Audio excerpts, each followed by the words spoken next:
All right. Hello and welcome to our Builder of Choice Insights podcast. Today, I am joined by my dad, co-founder of the Shinn Group. I am honored to have him here. And we will be talking about what to expect in the new year and kind of a look back at what happened in 2025 and what we can learn from that. Chuck has been following the economy since the early 60s, maybe the late 60s. For a very long time.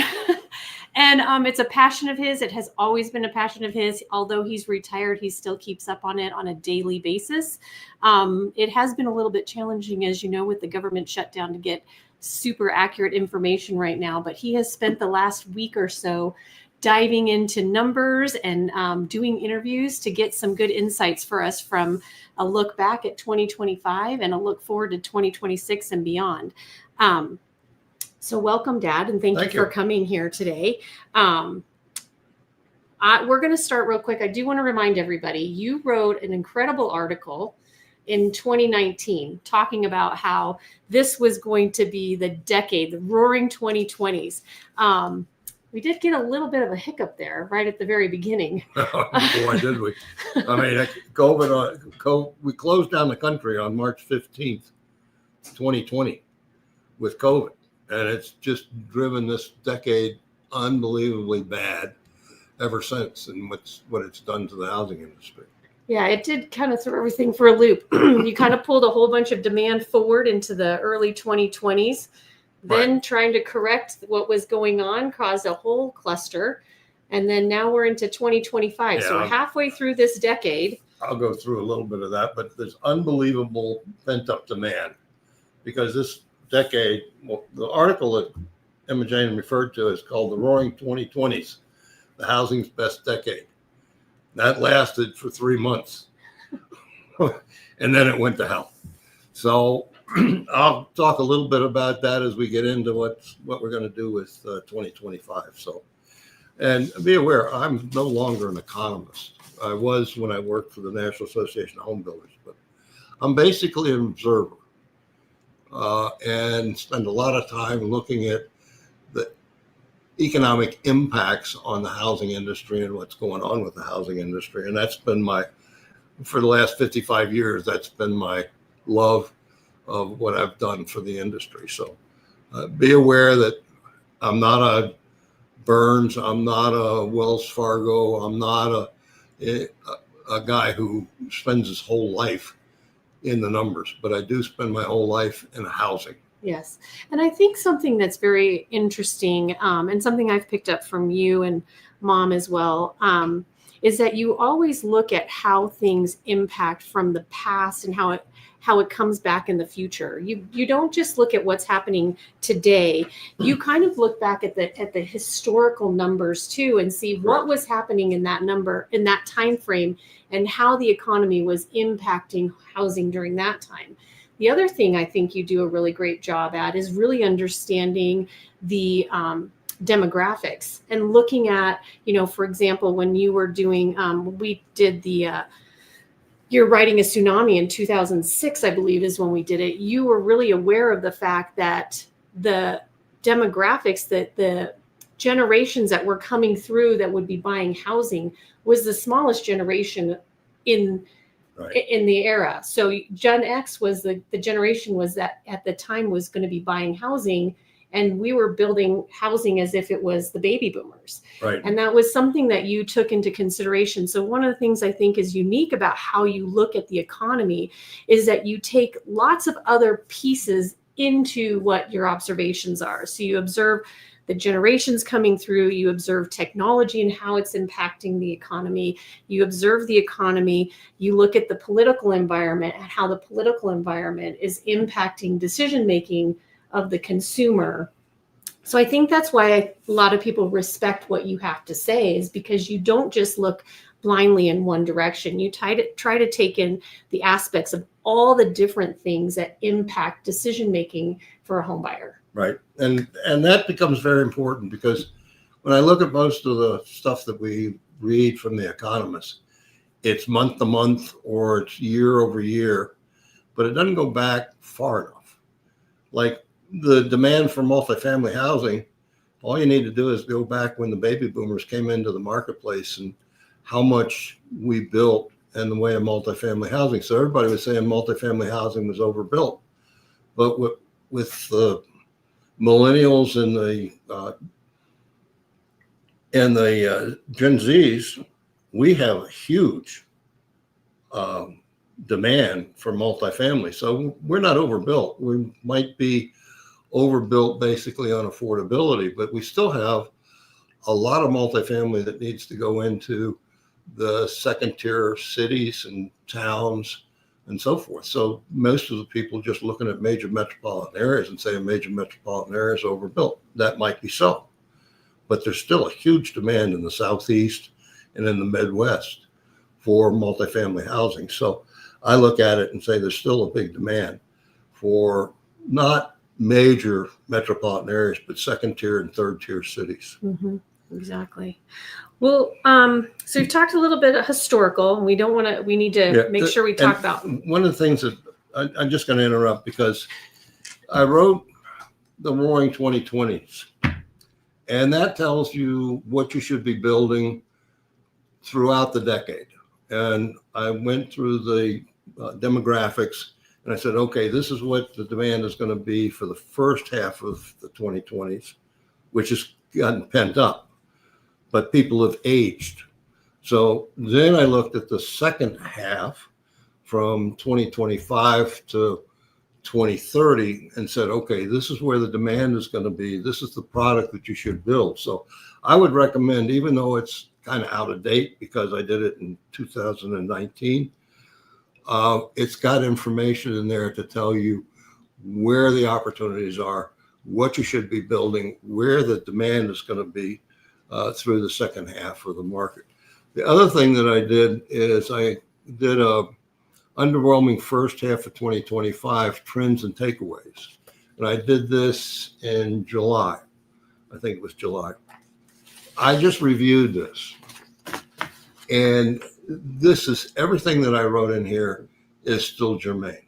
This I would recommend, this was in our newsletter, but I would recommend contacting our office and getting a copy of this and reviewing it, because as I reviewed it, I said, maybe it's a little dated, but not much, because remember, the government closed down basically in September, and we've had this long close down where we haven't gotten any information at all from the federal government. So we don't know what the last quarter of 2025 is going to look like, because we don't have any information, nothing. I've kind of been talking to people and looking at other sources of information to try to come up with what the year is going to look like. But we haven't had a thing from the federal government. The last information we have was August, September. So that means Chuck has been really bored the last few months trying to look at charts. His daily hobby is to look at the charts.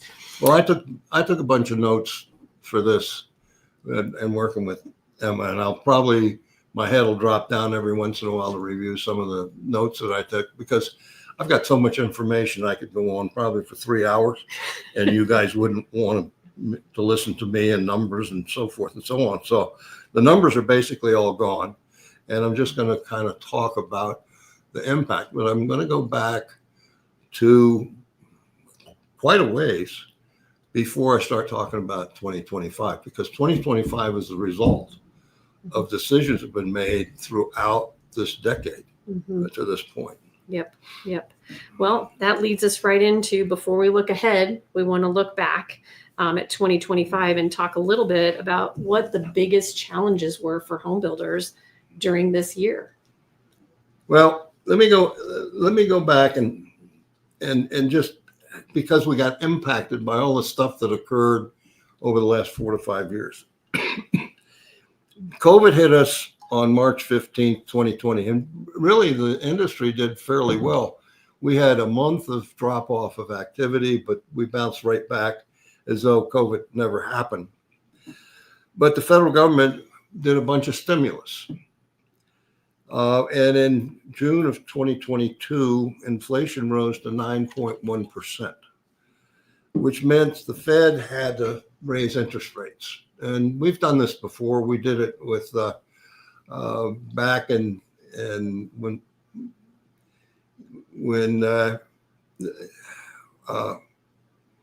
we had at one point my mortgage payments were 16% interest, and my construction loans were 21%. During that period of time, the interest rates shot up like crazy to get the inflation under control that was occurring at that point. But what happened was the Fed came in and they raised the rates 11 times. And then they held them for 4 meetings steady. That happened right around September of last year. What happened was, well, not last year, but right around 2020, 23. Yeah. And so what we ended up having to do is it was closing down the industry. Then what we've had for 2025, in September 2024, the Fed all of a sudden dropped interest rates 3 times for a total of a 1% drop in interest rates. In response to that, the mortgage interest rates, which were running in April of 7.22%, which basically killed housing when it went up from the mid threes up to the 7%, basically killed demand for housing at that point. Well, on September 26th, the interest rates had dropped to 6.08%. And everybody thought, okay, the market is back. The market is back. We're going to have a great selling season. Mm-hmm. So let's build houses. We got to get them started now because it takes us about 6 months to get them going. So in September, October, November, the builders all went nuts, especially the public home builders, mm-hmm. and putting lots of starts in the ground to start building for the selling season. The problem was that the interest rates on January 16th had gone back up to over 7%. Well, that killed the spring selling season. Mm-hmm. Okay, so what does that do for us? Well, it leaves us with a hell of a lot of inventory. Yep. Because all of a sudden the spring selling season was going to occur and we were all preparing for it, and it fizzled. And that's what the second article is talking about, the underperformance of the first part of the year. And that's something that we heard in our builder groups too. Like our builder group said, no selling season this year. It was flat or less than it was the year before. And then you started seeing the public home builders building a tremendous amount of specs. Now, and some of our private builders even got on the spec bandwagon. Oh yeah. But the private builders are like little speedboats.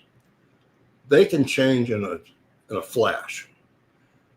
Public builders are like oil tankers. They can't change very fast. So they've got this pipeline of spec homes that are going through. The private builders all of a sudden start having buy downs, giveaways. Right away. Trying to get rid of their specs. And they did a pretty good job. So right now, the private builders aren't hindered as much by specs as the public builders are. So anyway, we'll get into that in a second.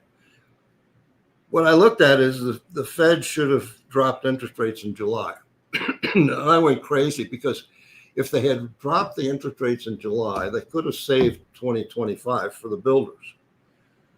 But delaying it till September, mm-hmm. the only thing we can do is get rid of specs, because any to-be-built sale is not going to occur in 2025. It's going to occur in 2026. So that was after our year was finalized. Our year was basically finalized in August for home builders. We have such a long lead time to get into it.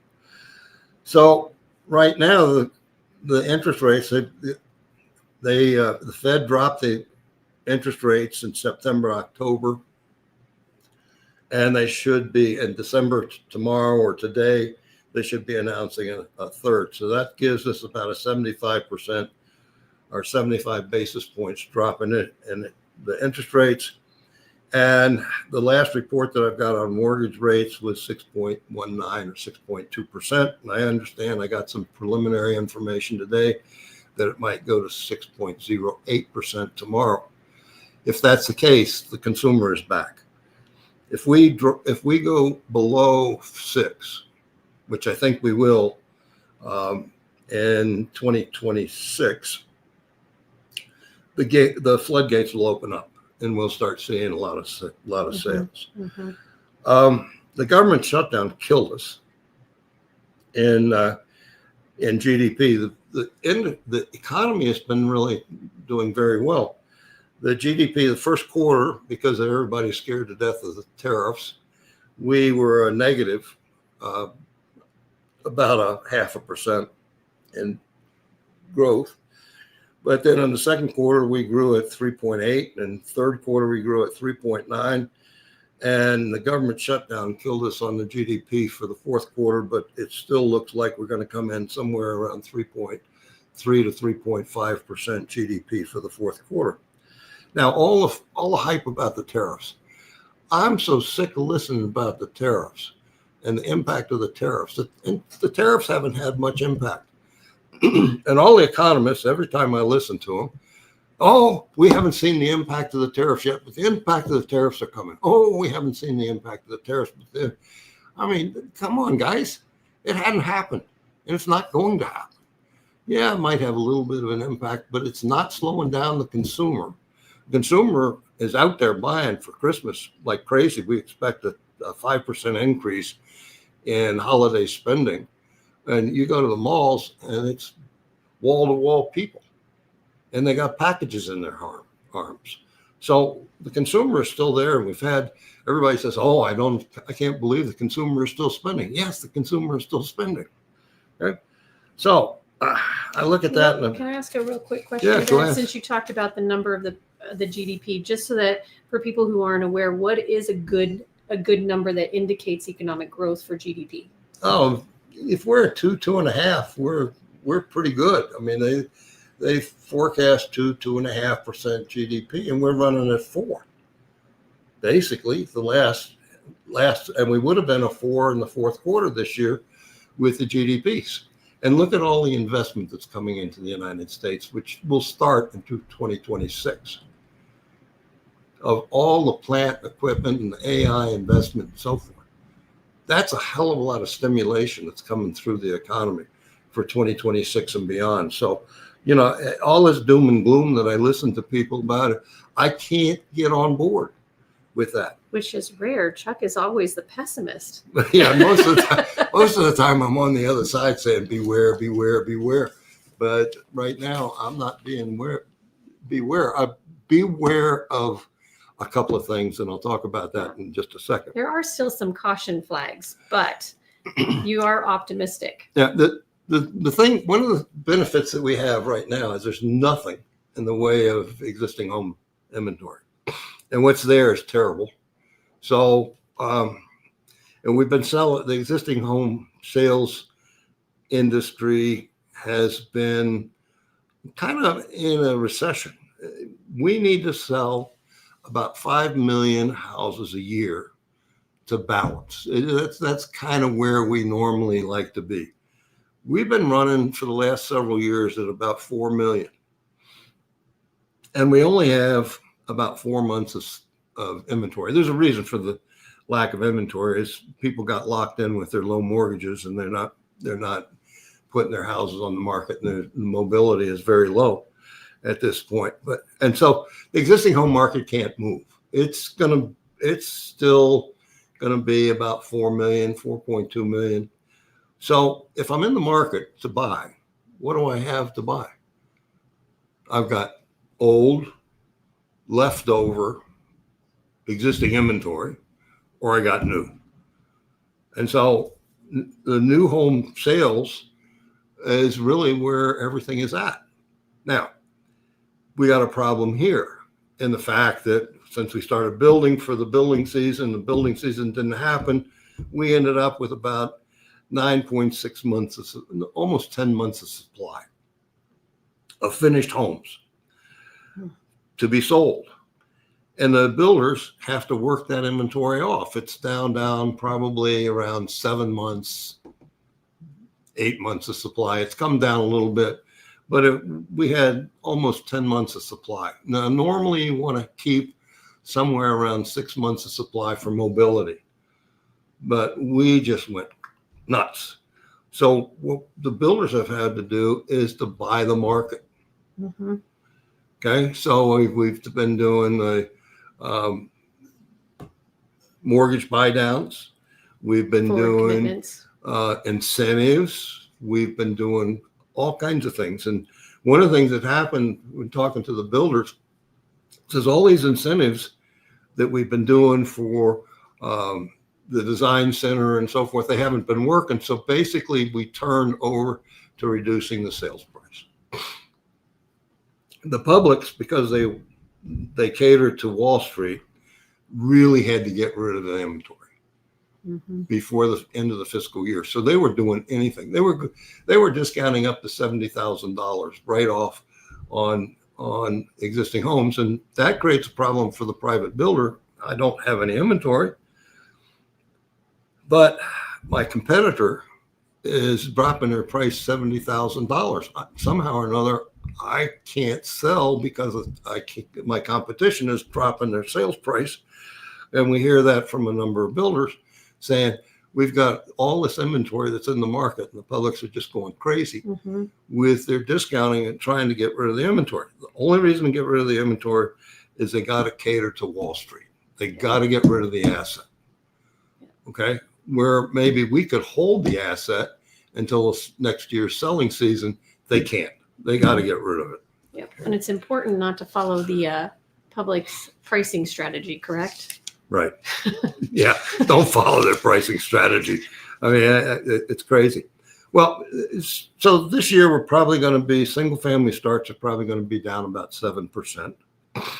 Multifamily is actually up about 15% in the way it starts, but and the single family starts down 7%, mainly because we've got too much inventory and we're not going to start more stuff until we weed through the inventory that we've got.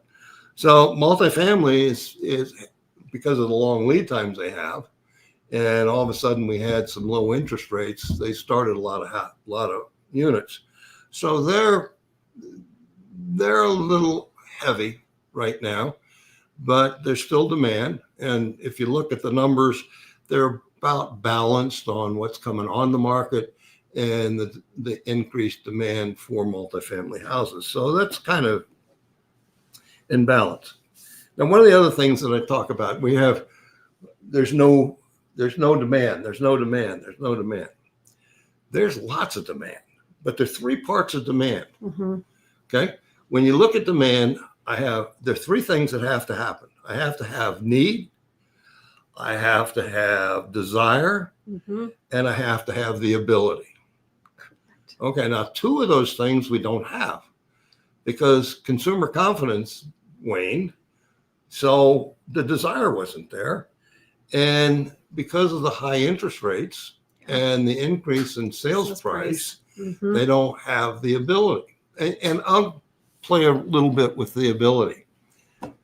When I can just remember back when I bought my first house, I had to pinch and save and eat burgers and ground beef and chicken and so forth because I made the commitment to buy a house. In today's market, that would be ramen noodles and mac and cheese out of the box. Okay. But see, I have to make the commitment. It can be affordable, but I have to make the commitment to not go to the Nuggets games, to not go to football, to not go gamble my money. And I got to trim some of the excess expenses. I don't want to go out and buy a new car. And I don't know if the consumer is willing to do that right now. They've got a lifestyle that they're living in, and I don't know if they're willing to make a commitment on that lifestyle to go out and buy a new house. The other thing that I look at is if you talk to the Gen Zs and you say, my generation bought everything. I mean, the idea was he who dies with the most toys wins. Okay, so we bought everything. But I talked to the new generation; they don't want to buy anything. They say we live for the experience. Mm-hmm. So I'm going to rent a boat. I'm going to rent a motorcycle. I'm going to lease a car, but I'm not going to own anything. That's a different attitude than what my generation was. And we got to understand that right now, the single family for rent market, there's a need for about 150, 200,000 of them because people want a single family house, but they don't want to own it. Mm-hmm. That's alien to my generation and my thought process, but that's where it is. Yeah. And we got to understand that. Okay. Now, so we talk about it. So that's a desire, and the ability is, do they have enough money to make it? And that's been the real problem with the high interest rates. It just killed everybody because the interest rates went up so fast. Mm-hmm. And the price of homes went up so fast. And the price of homes went up so fast. Basically in 2003 and 2004, it's coming back down. 22, 23, and 24. Yeah, 23 and 24. But that's coming back down. So affordability is a problem. And when you talk about affordability, it's not necessarily the sales price of the house. It's the monthly payment. That's why interest rates are so important. Because I look at how much can I afford on a monthly payment. Okay. Now, we got a lot of programs starting to come up that will probably show up in 2026, but the federal government and HUD are working on a ton of programs. See, we've been through this before. We've been through this in my lifetime probably 3 to 4 times where affordability was a killer, especially for the first-time home buyer. So we've had first-time home buyer programs. We've had the 235 program, which was a subsidy program for first-time home buyers. We've had mortgage buy-down programs.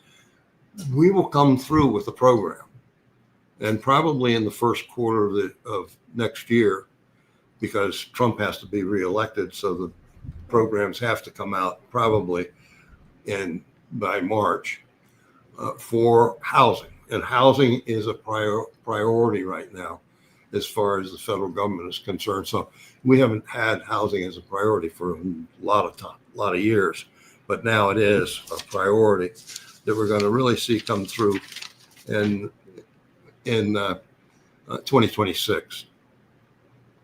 So the other problem that we have, and this is a problem with the empty nester products.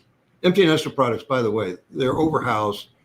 If you're in a down market, existing active adult empty nester product, they don't need to buy.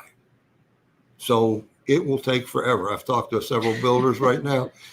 I had a product like that back in the late 80s, early 90s, and everybody'd show up at my community on Saturday and Sunday, and they'd walk their houses and they walk the lots and said, "Would you please buy?" It would be a year that they'd come to the community. They have the time. They have all the time in the world. They have nothing else to do. They overhoused. They don't have it, and yeah, they drive you nuts. But anyway, the problem we have right now with the interest rates is 70% of the mortgages right now that are active are under 5% interest. 20% are under 3%, and 52% are under 4%. I'm overhoused. It doesn't cost me anything because my interest rates are so low. I'm going to go out in the market and I'm going to buy something else that's going to be smaller at a bigger sales price with bigger mortgage. So I'm locked in, and we've got until we get into the 5.5%. That generation or those people with these low mortgage rates are pretty well locked in moving if they don't have to move. Mm-hmm. Now, the interesting thing is that a lot of the older folks,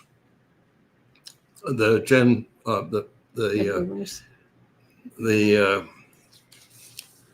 baby boomers are now pushing 80. They got to move.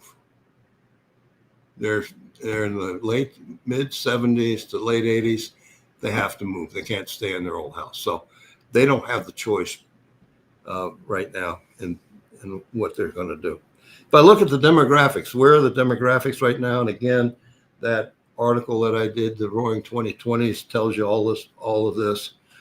But I've got strong demand in the 25 to 39 range group. I got very strong demand in the 40 to 49, which would be the second move up or the move up. So first time, and what happened was the first time guys didn't move. So I've got first time buyer 40, 49 in that span, but it can't be a back to basics house. Correct. Well, we did. They have had some very fancy apartments that they've been living in, and so I've got to kind of. It might be smaller square footage, but I got to deck out the square footage and what they're going to be looking at. We watched the John Burns webinar last week, and he talked a little bit about the older population of the first time, how much older the first time buyer is than it used to be. Right. Because it seems like that younger generation is extending when they're doing things. So they're getting married later, they're having children later, they're buying their first home later. It seems like that younger generation is taking time to kind of explore life and get started with a career and not be tied down to any one thing. And so they're more mobile at a young, until an older age than like my generation and your generation. What that means is they're going to skip the first time home. The first time home was a small, kind of an existing home that we bought, and we got ourselves used to owning a home, taking care of a garden and so forth. And then we went out and bought the move up house. Right. Well, what happened was they all got thrown. They missed that stage. So they're in they're basically in the first move up house. Yeah. Well, that brings up an interesting thought too, though, Dad, if you think about it, like when you're selling to a new home buyer, originally it was the younger mid 20s to early 30s, and you're teaching them how to run a house. And then the next level was the 35, 40 and up.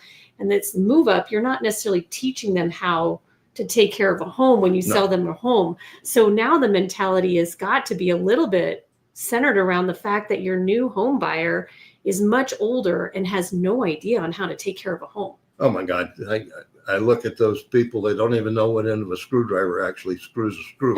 I mean, when I go to Home Depot, I look at these guys and I'm saying, do you have a clue of what the hell you're doing? So it makes a big difference on the type of home you're building, and then also how you're managing or the customer experience and what you're doing at the end of at the close of the home when you're doing the walkthrough and you're doing the orientation for the home buyer, understanding that older home buyer may or may not understand how to take care of a home. Oh, absolutely. Which leads to the fact that could cause serious problems with warranty, because if you haven't taught your buyer how to take care of their home, now they're going to blame those things that should be regular maintenance for a home buyer. Now they're going to think that it's a warranty issue. So it's really important to understand who that first time buyer is and what their knowledge is of owning a home. And that's where the market for the single family rental product is, because they've been in apartments forever. They've got the two bedroom apartment. They're gradually moving out of that, but they really don't want to own. So they move to the single family rental market. And that's a good market right now. Probably the strongest market is the over 70 market. But that market, so that would be active adult.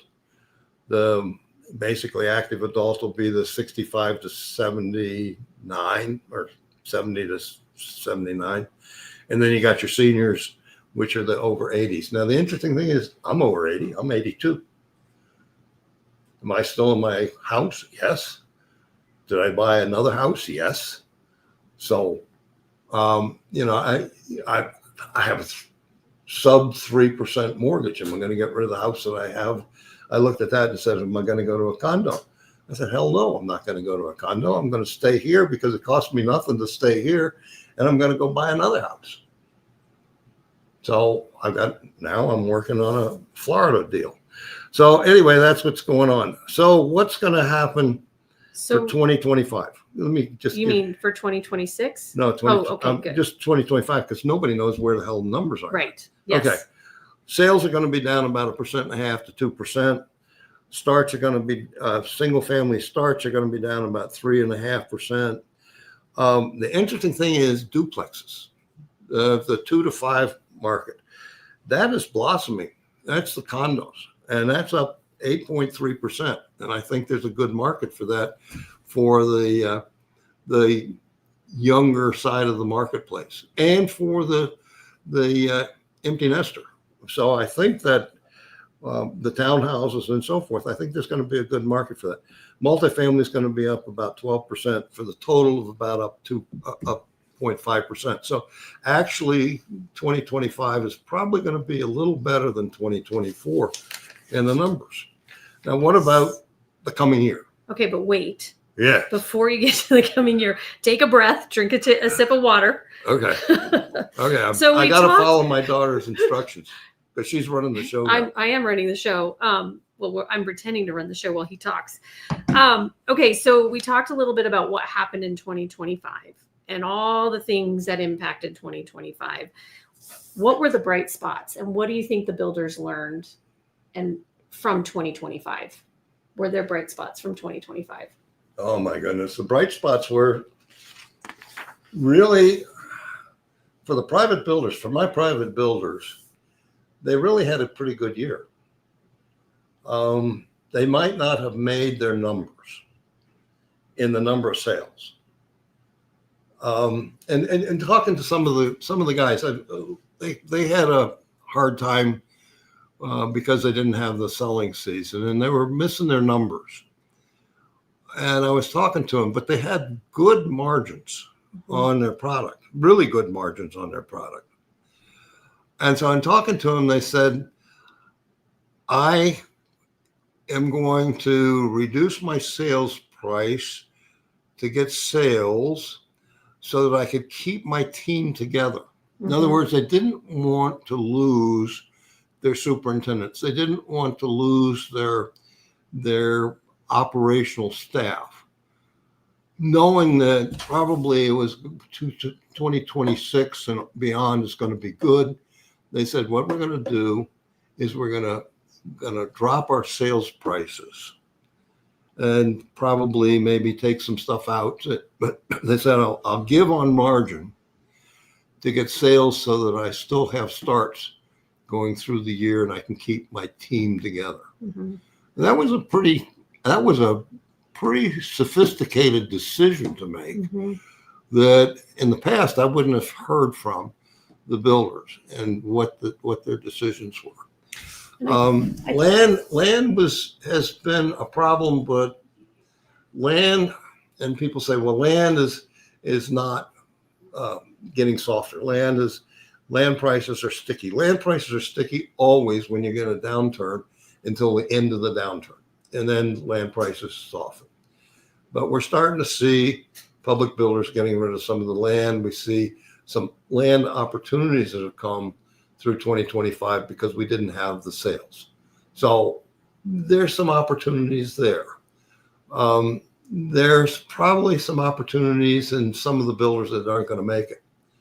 And if I was in a market, I'd be paying attention. I'd say, these guys built a lot of specs. These guys haven't been selling houses in other communities. They're not responding to the current market. There might be an opportunity there to buy or to step in because the bank is going to put them under a lot of pressure because they're not performing with their financials. Mm-hmm. So there's an opportunity there. There's an opportunity to get into a market where the publics aren't. The publics can't move very fast. So when you look at it, I would not, right now with the publics, with all their inventory, I would be scouting around to see where are the holes in the market. Where is a price point in the market that they're not catering to. And I would design a product for that hole in the market and go for that hole in the market. You can basically own that part of the market at that point. So there have been opportunities, and some of the builders have taken advantage of it. We've got several of them that have very quickly changed their product when selling season didn't come through. The problem is I'm stuck with what I started. Well, for the privates that don't have a whole bunch of inventory, I can redesign the product basically in 30 days and be back on the market with a new product, a new look, a new size, or whatever, because I'm in that speedboat as opposed to the oil tanker. So I think that's been an opportunity. And I want to draw attention to something that you said. You said that some of your builders were able to make decisions that allowed them to reduce price on some of their homes. So they could have sales and get cash flow so they can maintain their teams. I just want to point out that their numbers, their margins were that way because of the work they've done in the past. Oh, yeah. And making sure that you are doing your business the right way, managing your business the right way, becoming that builder of choice that we talk about, making sure that you're building the right home for the right price, for the right buyer, in the right environment. You're working with your trade partners. You're really working with your buyers to understand what it is they want. You understand who you are as a builder, and then you work your numbers. You manage your numbers, you manage the process so that you're efficient and effective in everything that you're doing, so you have those good margins.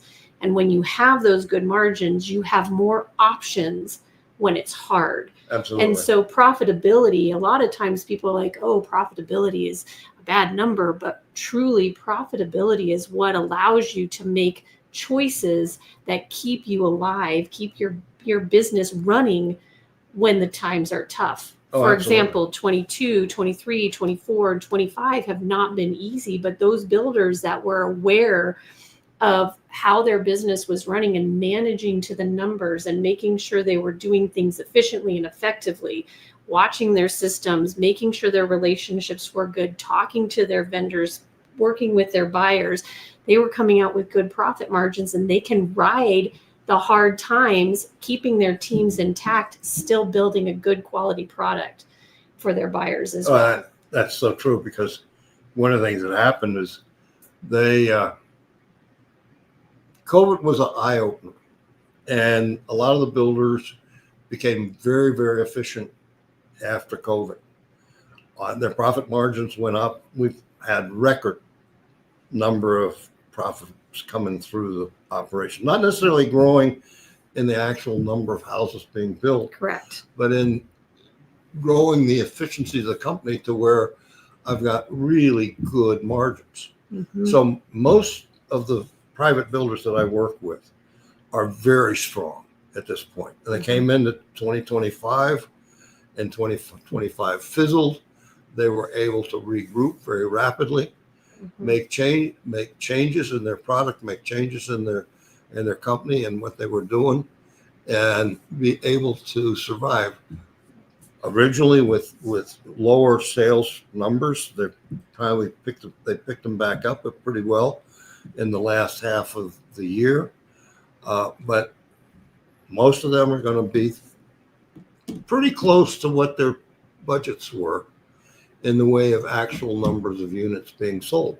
But maybe they have given on, because they had to buy some of that market, they had to change some of their inner structure, or to keep their people, they were able to ride the storm because they had such good, strong financials at the time that we went into 2025. Okay, let's take a quick pivot, because we are now 40 minutes in. I know you want 45 minutes in. Let's talk real quick about 2026. Okay. Tell us what we should expect, who's buying, what they're buying, if you have any ideas on that, and what builders should be focused on for 2026. Well, 2025, and I look at 2026, I'm saying 2026 has a bunch of tailwind. 2026 is going to be a really good year. You've got the one big beautiful bill that takes effect January 1, and all the stimulus that's there, the tax incentives, the no tax on tips, no tax on overtime, all the things that are basically for the middle class. And let me take a side effect. I get very upset sometimes when the Democrats say, well, it's all the tax benefits for the wealthy. If you look at what's going on, they look at dollars. Now, if you give a 5% discount for $100, that's $5. You give a 5% discount on $1,000, that's $50. Okay, so the wealthy got more money than the poor, but it was the same percentage. Okay, so if I'm taking the Democratic stand and saying, well, the wealthy got big money, they got the same. Now, what's happening is the wealthy are getting less than the middle class on some of these tax incentives, but in actual dollars, maybe it's more dollars. And that's the way the Democrats do it. You got to pay attention to what they're doing with the gossip that they're putting out there in operation. Anyway, the tailwinds. We got a lot of growth and investment that's going on. Look at all the investment. Tariffs are going to be a big thing, a big help with the billions of dollars that we're getting back in the Treasury. They just gave $12 billion to the farmers. We're probably going to see some of that come over to the home builders to help us. We're probably going to have some kind of a give back to the consumer, the middle class consumer, not the wealthy consumer, but the middle class consumer. So there's going to be a lot of stimulus. The other thing is it's an election year, and Trump doesn't want to lose the last 2 years of his last term in office. So there's going to be a lot of movement to stimulate the economy, but before October, November of this year. So we're going to see a lot of stimulus. You're going to see HUD programs come out because we are the chosen industry right now as far as the federal government is concerned and trying to get housing prices down and being affordable. Gas prices are down. Oh, yeah. I mean, all of a sudden we've got $2 gas, $1.99 sub $2 gas. Yeah. Unbelievable what's happened there. Now, my caution. Yes, caution. The second half of the year is going to be better than the first half of the year. So I look at the first half of the year, we still got the publics that have to get rid of their inventory and get back on an even keel in their operation. So we're going to have that battle with the publics. But the second half of the year, with all the stimulus that's coming in, is going to be gangbusters. We've got all this pent up demand. If they get interest rates down under 6%, we're going to see the people come out of the woodwork and demand. So I think the second half of the year is going to be very strong. But I need to get the mortgage rates down less than 6%. I think that's going to happen. We got another 25 basis points that are going to come today. I think that by the first of the year, we're going to be under 6%.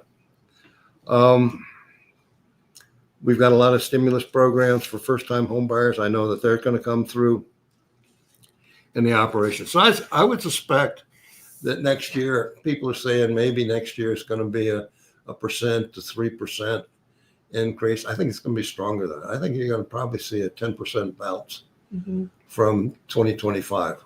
But what I would want to do is I would want to have 3 budgets and sit down and 3 business plans. Most probable business plan looking at your number of lots that you have and the fact that you've got typically on a typical year, you have maybe 2.5 sales per community and look at what that's going to do in the way of operation. Then I would take one and say, okay, I'm going to drop down to maybe 1.5% or 1.5 units per community and have a pessimistic. And maybe that's the first half where you're going to be a little pessimistic in that budget. And then I'm going to look at what if I get up to 2.5 or 3? And what does that mean in the way of what do I have to have in overhead? What do I have to have in the way of superintendents? What do I have to have in the way of communities and land availability and so forth? So I would bracket the budget and say this is the most probable budget for the year. Okay. First half of the year is going to not be as strong as the second half of the year. So maybe I cushion that and I have a weak budget. But I want to review it at least at the 6-month point. And I prefer you review it on a quarterly basis. So you set the budget up, most probable with the 2 brackets. Then in March, you look at it again and say, okay, where are we? Then you look at it in June. Then you look at it in September. And then in September, you start working on your budget for 2027, because 2027 is going to be better than 2026.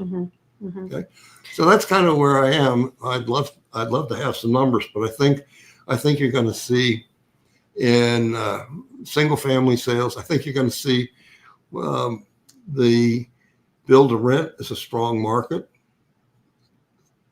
I think you're going to see the single family market getting very strong in the second half. You're probably going to see a lack of starts in the first half, and then you're going to blossom out with the number of starts in the second half. Sales probably, if I do get under 6% here by January, sales are going to be building stronger and stronger and stronger through the building season, and probably continue on through as strong through the summer and the winter season. But I don't see, I mean, people are talking about a recession and so forth and a tech bubble. The AI, the amount of money being spent on AI, the amount of money being spent in factories and so forth. And, you know, if I was in the market right now, I would look at where are we investing in plant equipment? Where are we investing in new hospitals? Where are we investing in my market or nationwide? But I would want to know who the big employers are in my market, and I want to go sit with the personnel person in that business and what they see for increases in employment in their market. Everybody says that employment is soft. Employment is not real soft, but it's softened a little bit. Again, kind of, we don't know what AI is going to do with us, but unemployment is still at 4.5%, 4%. It's still strong. But you have all these pessimistic economists that are talking about this stuff, and I look at it and I say, I don't see it. So maybe I'm different. Maybe I grew old and positive as opposed to young and negative. I don't know. But anyway, I think if you make it through, I think you're going to have a good 2026 and 2027. Just really pay attention to your company. The typical builder doesn't make a whole bunch of money. When typical builder, let's say I'm 5%, I'm happy. I'm made 5%, but some of my builders are making 18 to 20%. And those are the ones that survive. Yeah. Because they've really tightened up the ship. They've organized themselves correctly, and they have designed their product appropriately for the consumer. Yes. And they got longevity ahead of us. Anything that happened in the 2020s, the demand is still there. What happened is the federal government and COVID screwed everything up, but all they did was push the demand half a decade. So that decade, let's take a look at the decade. It's 2025, 2035. As opposed to 2020s. But all that demand is there, except for old folks like me that eventually we die. So the over 80 isn't going to grow as fast as all the rest of the group because we have a terminal agreement with God in our relationship. Yeah. Okay, I'm done. and he's out. Well, Chuck, I think that's fantastic. Thank you for sharing your knowledge and your wisdom. I think there's so many people that will be watching this if they're not watching it live, and I might have to get up to go press the button to see what comments, if we've gotten any comments. But thank you so much for sharing your wisdom. I know there are many builders who have listened to you over the years, who have made their plan, their good plan, their likely plan, and their not so good plan, and they've been able to make those adjustments. And I want to just point out those are very important because, and Chuck will always say, it's really important to make those plans ahead of time before you're in the situation where you have to make those changes. Because when you get to those situations, whether it's a positive or a negative change, you're emotional and you make emotional decisions. And Right. So really having that plan set out ahead of time, what is it going to look like in 2026? Here's what my likely plan is. Here's what it looks like if things don't go well. And here's what it looks like, because you may have to make decisions about staffing. You may have to make decisions about what land you buy, what homes you're building, what plans you're putting together, whether or not you have to redesign something. And if you wait until it's actually happening, you might not have the capacity to make the best decisions. So having those plans ahead of time, like Chuck recommended, is probably the best thing you can do. Yeah, I'm going to step up while you're talking. Yeah, that was the problem in 2008. Remember, Emma Jane said I did a program in 2006. We're riding a tsunami, and everybody thought I was nuts and didn't want to pay attention to me. But the downturn of 2008 started in about April, May of 2026. No, 2006. Or 2006, excuse me. You're jumping 20 years Okay, back and 20 forth. 2006. 2006. And then people didn't put plans together. And so all of a sudden, it was like one weekend in September of 2007. Mm-hmm. All the builders called me and said, there's no more market. There's no more people. Nobody's coming. We have negative sales. Well, pay attention, guys. I've been telling you that for a year and a half, Mm-hmm. that was going to happen. See, if you don't look forward and pay attention and put your plans together, you get caught. And if you make a decision, you make the wrong decision. In other words, if I'm under the pressure, It's emotional. and I make an emotional decision, I make the wrong decisions. I want to be in a quiet spot and analyze what I'm going to do if this occurs and do the plan. And then I want to act on the plan based on what's occurring in the marketplace. Mm-hmm. Not an emotional, oh my God, I don't have any cash to make payroll this week, Mm-hmm. so I'm going to fire all my staff. Well, what the hell good is that at that point? You've already gone broke. It's just now you're just reacting to being broke Mm-hmm. and not being proactive in making sure you don't go broke. They're two entirely different scenarios. Yep. Anyway. Well, thank you again. I My hope pleasure. that each and every one of you who are watching today or watching our recording or listening to the podcast are able to take some good nuggets back with you so that you're prepared for 2006. You can take what you learned from 2025 and from past experiences and really carry that into 2026 and have a successful 2026. So thank you very much for joining us today for the Builder of Choice Insights with Chuck, Shinn, and myself. So we look forward to seeing you again in the future. Thank you guys for being here. Thank you, Emma Jane, for doing this. Thank you.